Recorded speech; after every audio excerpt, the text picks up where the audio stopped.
1 जुलैपासून रेल्वेचा लांब पल्ल्याचा प्रवास महागणार। नॉन एसी मेल एक्सप्रेस गाड्यांच्या भाड्यामध्ये प्रति किलोमीटर 1 पैशाची वाढ होणार, तर एसी क्लासच्या तिकिटामध्ये 2 पैशांची वाढ।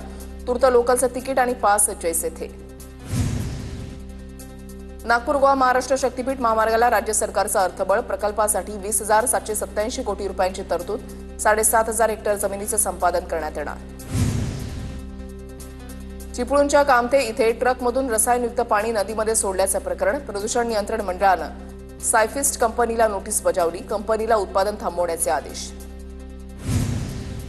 भीमाशंकर परिसरामध्ये गेल्या 8 दिवसांपासून पावसाची संततधार। पुण्यामधील आरळा नदीवरील कळमोडी धरण ओव्हरफ्लो। 2000 क्युसेकनं पाण्याचा विसर्ग। नदीकाठच्या गावांना सतर्कतेचा इशारा। ऑगस्टपासून शेतकऱ्यांना व्हॉट्सअपवर 7/12 मिळणार। जमिनीशी संबंधित कागदपत्र 7/12वर उपलब्ध असणार। भूमी अभिलेखमध्ये डिजिटल क्रांतीच्या दिशेनं पाऊल। 4 दिवसांमध्ये खडकवासला धरणातून 1.75 टीएमसी पाण्याचा विसर्ग। खडकवासला धरणातील पाणीसाठा 65% स्थिर।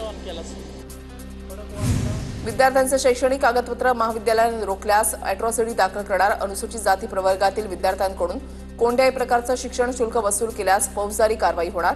समाज कल्याण विभागाचा इशारा। पुण्यामधील ससून रुग्णालयाला अतिरिक्त खाटांच्या मंजुरीची प्रतीक्षा। मनुष्यबळ अपुरं असल्यानं रुग्णसेवा अडचणीत।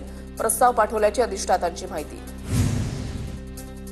पुण्यामध्ये ठाकरेंच्या शिवसेनेकडून मेधा कुलकर्णींच्या विरोधात बॅनरबाजी। कोथरूडची बाई अशा आशयाचे बॅनर। पुणे रेल्वे स्थानकाच्या नामांतराच्या विषयावरून बॅनरबाजी। नाशिकच्या गोदाघाट परिसरामधील पाणी ओसरलं। दुतोंड्या मारुतीच्या पायाजवळ पाणी। गंगापूर धरणातून सुरू असलेला पाण्याचा विसर्ग कमी करण्यात आला। नाशिकमध्ये रात्रीपासून पावसाची विश्रांती।